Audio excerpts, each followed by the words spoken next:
মিথুন রাশি মিথুন লগ্ন জেমিনি সাইনের জাতক জাতিকাদের 2026 সালের এপ্রিল মাস ঠিক কেমন অতিবাহিত হবে সে বিষয়ে প্রতিবেদনে আমরা বিস্তারিত আলোচনা করব। আলোচনাটি অত্যন্ত গুরুত্বপূর্ণ হবে। আমরা আপনাদের গ্রহগত নক্ষত্রগত গোচরের ছক ধরে মোরললেস আপনাদের জীবনের প্রতিটি ক্ষেত্র নিয়ে আলোচনায় থাকতে চলেছি। তবে তার আগে রাজযোগ চ্যানেলের তরফ থেকে আপনাদের সকলকে 15ই এপ্রিল থাকছে শুভ নববর্ষ 1433 বঙ্গাব্দের শুরু। আপনাদের সকলকে রাজযোগ চ্যানেলের তরফ থেকে শুভ নববর্ষের অগ্রিম হার্দিক শুভেচ্ছা এবং অভিনন্দন রইল। 19 তারিখ থাকছে অক্ষয় তৃতীয়া, আর এ মাসেই কিন্তু আমরা বরুথিনী এবং মোহিনী একাদশীও পরিলক্ষিত করব। প্রতিবেদনটি কেন গুরুত্বপূর্ণ? প্রথমত, আপনাদের রাশির মালিক বুধ, তিনি কিন্তু এতদিন বক্রী ছিলেন, সম্প্রতি তিনি মার্গী হয়েছেন। আবার তিনি কিন্তু এ মাসে বুধাদিত্য যোগেও কিন্তু তিনি যাবেন এবং সুখভাবের অধিপতি তিনি নিজের ঘরকেও কিন্তু দেখবেন। বৃহস্পতিও কিন্তু আপনাদের রাশিতে বর্তমানে কিন্তু তিনি মার্গী হয়েছেন। আমরা অঙ্গারক যোগ থেকে মঙ্গলকে মুক্তি পেতে দেখব, বুধকেও জড়ত্ব যোগ থেকে মুক্তি পেতে দেখব এবং সূর্যের মেষ সংক্রান্তি কিন্তু পরিলক্ষিত হবে। শুক্র স্বগৃহে গোচর করবে, একাধিক সংযোগ কিন্তু পরিলক্ষিত হতে চলেছে। স্কিপ না করে পুরোটাই শুনুন যদি ভিডিওটির প্রকৃত মর্মার্থ আপনারা উপলব্ধি করতে চান। আর আপনাদের মধ্যে যারা মৃগশিরা, আদ্রা এবং পুনর্বসু নক্ষত্রের জাতক জাতিকা, তাদের জন্য আলাদা করে নক্ষত্রগত আলোচনাতে আমরা থাকতে চলেছি। পরিশেষে প্রতিকার নিয়ে তো থাকবোই। আলোচনাটি ইন জেনারেল হবে, অর্থাৎ এই পৃথিবীতে যতজন মিথুন রাশির জাতক জাতিকা আছেন প্রত্যেকের জন্যই আলোচনা। আপনি চাইলে আপনার ব্যক্তিগত গণনা এনি টাইম আমাদের দ্বারাই করাতেই পারেন। এর জন্য স্ক্রিনে আমরা নাম্বার দিয়ে থাকি, শনিবার রবিবার অফিসে এসে ফেস টু ফেস সাক্ষাৎ আপনারা করতেই পারেন। তো চলুন আলোচনায় প্রবেশ করা যাক। মিথুন রাশি মিথুন লগ্ন জেমিনাই সাইনের জাতক জাতিকারা কালপুরুষের রাশিচক্র অনুযায়ী তৃতীয়তম রাশির আন্ডারে আপনারা পড়েন। আপনাদের রাশির মালিককে বুধ। আর স্ক্রিনে আপনারা যে চারটি দেখতে পাচ্ছেন, এটি মিথুন রাশির জাতক জাতিকাদের 2026 সালের 1 এপ্রিল আপনাদের গ্রহগত গোচরের ছক ঠিক এমনটিই কিন্তু দেখাবে। দেখুন, এখান থেকে আমি 1-1.5 মিনিট যে আলোচনা করব, যাদের জ্যোতিষতাত্ত্বিক জ্ঞান বা নলেজ আছে তাদের ক্ষেত্রে অনেক সহজ সরল মনে হবে, কিন্তু সাধারণ মানুষের ক্ষেত্রে কঠিন মনে হতে পারে। যাদের জ্যোতিষতাত্ত্বিক জ্ঞান, গ্রহ নক্ষত্রগত জ্ঞান একটু কম আছে, তারা অবশ্যই ভিডিওটি এখান থেকে 1.5-2 মিনিট পর থেকে শুনুন, তাহলে সহজ সরল ভাষায় আলোচনা আপনারা পেয়ে যাবেন। বাকিরা তো শুনুন। দেখুন, আপনাদের ফার্স্ট হাউসে যেখানে 3 লেখা আছে, গুরু বসে আছে, গুলিয়ে ফেলবেন না, এটি আপনাদের ফার্স্ট হাউস। বৃহস্পতি নিজের নক্ষত্র পুনর্বসুতে বর্তমানে তিনি মার্গী হয়েছেন এবং অতিচারী কিন্তু আছেন। কেতু সম্প্রতি নিজের নক্ষত্র মঘা নক্ষত্রে গোচর করেছে, দুর্দান্ত একটি বিষয়। চন্দ্র কিন্তু সুখভাব থেকে আপনাদের মাসটি শুরু করবে, তবে 2-2.5 দিন অন্তর অন্তর চন্দ্র রাশি পরিবর্তন করবে। আপনাদের ভাগ্যস্থানে মঙ্গল বুধ রাহুর ত্রিগ্রহী যোগ আমরা পরিলক্ষিত করছি। এখানে মঙ্গল কিন্তু 2 তারিখে রাশি পরিবর্তন করে শনি সূর্যের সাথে সংযুক্ত হবে আপনাদের কর্মস্থানে। বুধ 11 তারিখে রাশি পরিবর্তন করে শনি সূর্য মঙ্গলের সাথে সংযুক্ত হয়ে চতুর্গ্রহী যোগ তৈরি করবে আপনাদের কর্মস্থানে এবং বুধাদিত্য যোগও। সূর্য কিন্তু ঠিক যদি দেখা যায় 14 তারিখে কিন্তু রাশি পরিবর্তন করে আপনাদের লাভভাবে গোচর করে মেষ সংক্রান্তি ঘটাবে। আর শনি মহারাজ কিন্তু তিনি পুরো মাসটি জুড়েই আপনাদের ক্ষেত্রে তিনি থাকতে চলেছেন আপনাদের এই কেন্দ্রীয় স্থান কর্মস্থানেই নিজের নক্ষত্র উত্তর ভাদ্রপদ নক্ষত্রে। আর এখানে শুক্র কিন্তু স্বগৃহে গোচর করে যাবে 19 তারিখে, অর্থাৎ আপনার মোক্ষাধিপতি স্বগৃহে গোচর করবে। একই সাথে কিন্তু আমরা দেখব যে এ মাসে আপনারা অঙ্গারক যোগ এবং জড়ত্ব যোগ থেকেও মুক্তি পেতে চলেছেন। প্রথমেই যে বিষয় সম্পর্কে আপনাদেরকে আমরা অবগত করার প্রচেষ্টা করব। দেখুন, মিথুন রাশির জাতক জাতিকাদের রাশির মালিক বুধ, তিনি তো এতদিন বক্রী ছিলেন, যার কারণে অনেকে হয়তো বিভিন্ন ট্রেডিং বা যারা রিটেল আউটলেট রান করতেন, মুখনিসৃত বাণিজ্য দ্বারা অর্থ উপার্জন করতেন, আপনাদের মধ্যে অনেকেই বিভিন্ন ধরনের লোকসান বা লসের সম্মুখীন হয়তো হয়েছেন। এবার কিন্তু কিছুটা হলেও রিলিফ আপনারা প্রাপ্তি করতে চলেছেন, এ বিষয়ে কোনো সন্দেহের অবকাশ কিন্তু নেই। কিন্তু তার থেকেও বড় বিষয় সেটি কি, যে কেতু কিন্তু বর্তমানে নিজের নক্ষত্র মঘা নক্ষত্রে গোচর করেছে। আর মঘা নক্ষত্র কেতুর নক্ষত্র হলেও মঘা নক্ষত্রের সাইন কি, এটি থ্রোন, সিংহাসন। তাহলে মিথুন রাশির জাতক জাতিকাদের মধ্যে যে সমস্ত জাতক জাতিকারা বয়সে ছোট ভাই বোন বা ধরে নিন সোশ্যাল মিডিয়া থেকে বা আপনার কোনো বন্ধুবান্ধবদের তরফ থেকে কোনো না কোনোভাবে আপনারা বঞ্চিত হচ্ছিলেন আর দুঃখ কষ্টের মধ্য দিয়ে যাচ্ছিলেন, এবার কিন্তু আপনাদের সেখানে প্রাপ্তি হতে চলেছে।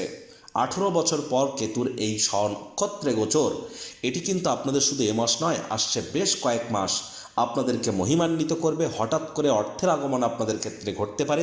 ছোটোখাটো যাত্রা ভ্রমণ থেকে আপনারা লাভান্বিত হবেন। এ সময় কিন্তু বন্ধুবান্ধব ভাই বোনেদের দ্বারাও আপনারা উপকৃত হতে চলেছেন। এজন্যই বন্ধুবান্ধব এবং বয়সে ছোটদের সাথে যতটা সদ্ভাব আপনারা বজায় রাখবেন, সময় সুযোগের সদ্ব্যবহার আপনারা ঠিক ততটাই করতে পারবেন। সাহস পরাক্রম এবার আপনাদের 100% বাড়তে চলেছে। Online income, digital marketing, work from হোমের কাজ যারা করেন, সোশ্যাল মিডিয়াতে কেরিয়ার করতে চান, তাদের জন্য কিন্তু সময় সুযোগ বেটার পরিগণিত হবে। ইন্টারনেট অফ থিংস, ভ্লগিং, পডকাস্টিংয়ের জগতেও যারা আছেন তারাও লাভান্বিত হতে চলেছেন। বৃহস্পতি কিন্তু মার্গী হয়েছে, আপনাদের কেন্দ্রপতি কেন্দ্রীয় স্থানেই কিন্তু গোচর করছে, আর তিনি নিজের ঘরকে পূর্ণ দৃষ্টি দিয়ে দেখছেন। যদিও শনির সেখানে দশম দৃষ্টি থাকবে, তৎসত্ত্বেও বলবো অবিবাহিত যারা আছেন, বিবাহের যোগ্য বা যোগ্যা যদি হয়ে থাকেন, 100% বিয়ের যোগ কিন্তু আপনাদের জন্য তৈরি হচ্ছে। এ সময় বিজনেসম্যানরা অতিরিক্ত কিছু আর্থিক মুনাফা কিন্তু আপনারা অর্জন করতেই পারেন। দাম্পত্য জীবনে রেসপন্সিবিলিটি কিন্তু বাড়বে।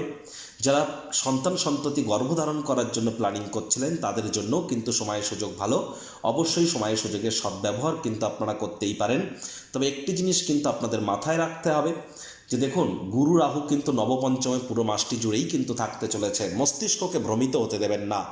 ভ্রম যাতে আপনার মধ্যে কাজ না করে, এ বিষয়ে আপনারা একটু খেয়াল রাখুন এবং কোনো প্রকার সিদ্ধান্ত গ্রহণ করার আগে চেষ্টা করুন গুরুজন বিশেষজ্ঞদের কাছ থেকে পরামর্শ নেওয়ার।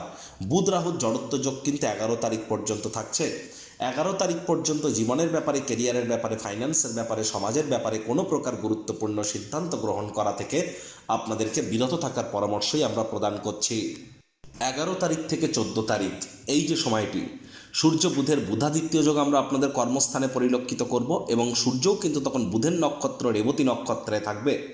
তাহলে একটি জিনিস কিন্তু স্পষ্ট যে 11 তারিখ থেকে 14 তারিখ, 11, 12, 13, 14 এই যে সময়টিতে সরকারি চাকরিজীবী, যারা রাজনীতিবিদ আছেন, নেতা মন্ত্রী এবং যারা বিশেষ করে প্রাইভেট সেক্টরে অ্যাডমিনিস্ট্রেটিভ লেভেলে কাজ করেন, তাদের জন্য কিন্তু সময় সুযোগ দুর্দান্ত পরিগণিত হচ্ছে। তবে 11 তারিখের আগে পর্যন্ত রাজনীতিবিদ, সরকারি চাকরিজীবী এবং যারা ঊর্ধ্বস্থান কর্তৃপক্ষ অ্যাডমিনিস্ট্রেটিভ লেভেলে কাজ করেন, তাদেরকে আমরা অত্যন্ত প্রিকশন নিয়ে চলার পরামর্শই কিন্তু প্রদান করব। 11 তারিখের পর যেহেতু আপনাদের সুখভাবের অধিপতি বুধ স্বগৃহকে পূর্ণ দৃষ্টি দিয়ে দেখবেন, একটি জিনিস কিন্তু স্পষ্ট যে 11 তারিখের পর আপনাদের নতুন জমি, নতুন বাড়ি বা নতুন গাড়ি এগুলি ক্রয় করার যোগ কিন্তু আপনাদের ক্ষেত্রে বৃদ্ধি পাবে। একই সাথে মায়ের তরফ থেকে, মামা মাতামহ মাতৃকুলের তরফ থেকে আপনারা লাভান্বিত হবেন। শ্বশুরবাড়ির তরফ থেকেও আপনারা লাভান্বিত হতে পারেন। মঙ্গল শনির একটা সংযোগ আমরা আপনাদের কর্মস্থানে পরিলক্ষিত করব। আর মঙ্গল শনি যেমন নিজের নক্ষত্রে আছে, মঙ্গলও কিন্তু শনির নক্ষত্রে উত্তর ভাদ্রপদে গোচর করে যাবে 6 তারিখের পর। 6 তারিখ থেকে 24 তারিখ, 6 তারিখ থেকে 24 তারিখ ব্যক্তিগত স্তরে কোনো প্রকার আবেগের বশবর্তী হয়ে সিদ্ধান্ত নেবেন না। হুটহাট করে রেগে যেতে পারেন। রাগ কিন্তু স্বল্প পাগলামির একটি রূপান্তর মাত্র। কর্মক্ষেত্রে আপনাদের ক্ষেত্রে 6 তারিখ থেকে 24 তারিখ কোনো না কোনো ষড়যন্ত্র চক্রান্ত হতেই পারে। চোখ কান খোলা রেখে আপনারা এগিয়ে যান। প্রেমের জীবনে অহেতুক তর্ক বিতর্কের মাত্রা যেন বৃদ্ধি করবেন না। সম্পর্কে ফাটল কিন্তু ধরতেই পারে, এ বিষয়ে আপনাদেরকে সজাগ দৃষ্টি বজায় রাখতে হবে। কোনো প্রকার শারীরিক ক্ষেত্রে সমস্যা যদি দেখা দেয়, ইমিডিয়েট চিকিৎসকের পরামর্শ নিন। নিজে থেকে যেন মেডিসিন কিনে খেতে যাবেন না। আর বারবার কিন্তু বলছি, আপনাদের 6 তারিখ থেকে 24 তারিখ এই সময়টিতে মেজাজ ঠান্ডা রাখুন। পরিবার পরিজনদের উপর জোর করে নিজের মতামতকে জাহির করতে যাবেন না। ডমিনেটিং নেচারের হলেই কিন্তু ক্ষতি। মানি ম্যানেজমেন্টের দিকে একটু নজর রাখতে হবে। মিথুন রাশির জাতক জাতিকাদের বেশ কয়েক মাস ধরে আমরা পরিলক্ষিত করছি, হাতের নাগাল দিয়ে টাকা বেরিয়ে যাচ্ছে, খরচের মাত্রা বেড়ে যাচ্ছে, সঞ্চয়ের মাত্রায় ঘাটতি আমরা পরিলক্ষিত করছি। যদিও পরিস্থিতি কিছুটা হলেও স্বাভাবিক হবে 19 তারিখের পর, যখন শুক্র আপনাদের 12,000 লট স্বগৃহে গোচর করে যাবেন, তখন পরিস্থিতি কিছুটা হলেও আপনাদের কিন্তু পক্ষেই আসবে। তবে মাথায় রাখতে হবে, সে সময় কিন্তু শুক্র কৃতিকা নক্ষত্রে গোচর করবে। আর কেতু সূর্যের রাশিতে অবস্থান করছে, সূর্যও কিন্তু কেতুর নক্ষত্র অশ্বিনাতে গোচর করে যাবে। তাহলে অনেক মিথুন রাশির জাতক জাতিকাদের ক্ষেত্রে আমরা পরিলক্ষিত করতে চলেছি 14 তারিখের পর হঠাৎ করে নাম, মান, সম্মান, প্রভাব প্রতিপত্তি ব্যক্তিগত স্তরে, পারিবারিক স্তরে আপনাদের কিন্তু বাড়তে পারে। ছোটোখাটো যাত্রা ভ্রমণ থেকে আপনারা উপকৃত হতে পারেন।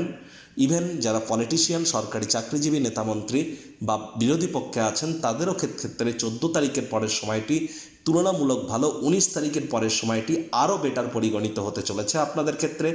এ সময় কিন্তু আপনাদের বলবো পিতার শরীর স্বাস্থ্যের দিকে একটু নজর আপনারা প্রদান করুন, এখানে আপনারা লাভান্বিত হবেন। আর যতটা সম্ভব কাজের জায়গায় মাথা ঠান্ডা করে কম কথা বলে কাজ বেশি করা যায়। মৃগশিরা নক্ষত্রের জাতক জাতিকাদের ক্ষেত্রে 6 তারিখ থেকে 24 তারিখ এই সময়টিতে আপনাদের অত্যন্ত প্রিকশন নিয়ে চলতে হবে, কনসিস্টেন্সি মেনটেন করে চলবার চেষ্টা করুন। কোনো ধরনের গুরুত্বপূর্ণ সিদ্ধান্ত এই সময় যেন গ্রহণ করবেন না। কাজের জায়গায়, মায়ের ক্ষেত্রে, পেটের সমস্যার ব্যাপারে, প্রেমের ক্ষেত্রে, পরিবারের ক্ষেত্রে হঠকারিতা, তাড়াহুড়ো এবং ডমিনেটিং নেচার আপনাদের পক্ষে কিন্তু ফল দেবে না। আদ্রা নক্ষত্রের জাতক জাতিকাদের ক্ষেত্রে হার্ডওয়ার্ক যদি আপনারা করেন, ভাগ্য অবশ্যই আপনাদেরকে সঙ্গ দেবে। হঠাৎ করে অর্থপ্রাপ্তির যোগ, কন্টেন্ট ক্রিয়েশন, সোশ্যাল মিডিয়াতে লাভান্বিত আপনারা হতে পারেন। প্রেমের জীবনে একটু বাধা বিপত্তি আসতে পারে, মস্তিষ্ক ভ্রমিত হতে পারে, সাবধান থাকুন। পুনর্বসু নক্ষত্রের জাতক জাতিকাদের মধ্যে বিজনেসম্যানদের লাভান্বিত হওয়ার যোগ, দাম্পত্য জীবনে আপনাদের সম্পর্কের উন্নতি, অবিবাহিতদের বিবাহের যোগ, সন্তান প্রাপ্তির যোগ, শিক্ষার্থী বিদ্যার্থীদের যারা পুনর্বসু নক্ষত্রে আছেন তাদের জন্য সময় সুযোগ বেটার পরিগণিত হচ্ছে। প্রতিকার স্বরূপ আলোচনা করতে গিয়ে আপনাদেরকে বলবো, স্ক্রিনে আপনারা দেখতে পাচ্ছেন নবগ্রহ বীজ মন্ত্র। পারলে 9টি গ্রহকেই শান্ত রাখবার জন্যই নবগ্রহ বীজ মন্ত্র প্রতিদিন আপনারা 108 বার করে জপ করুন। একবার মুখস্থ হয়ে গেলে মাত্র 10 থেকে 15 মিনিট লাগে। এটি মনুষ্য জাতির সৃষ্টি নয়, স্বয়ং ব্রহ্মদেবের সৃষ্টি, যা কখনো অনর্থ হতে পারে না। ভুলভাল উচ্চারণ করলেও কোনো নেগেটিভ ইম্প্যাক্ট পড়ে না। একই সাথে 9টি গ্রহকে শান্ত রাখতে পারবেন, এর থেকে বেটার কিন্তু আর কিছু হতেই পারে না। প্রত্যেক দিন গণেশজিকে প্রণাম করে আপনাদের উচিত বাড়ির উত্তর পূর্ব কোণে একটি সবুজ রঙের গণেশ মূর্তি রাখা, যে গণেশজির সুঁটটি গণেশজির বাম দিকে থাকবে। একের বেশি গণেশ মূর্তি বাড়িতে কিন্তু রাখতে নেই। 7 ইঞ্চির বড় কোনো ঈশ্বরের মূর্তি বাড়িতে রাখতে নেই।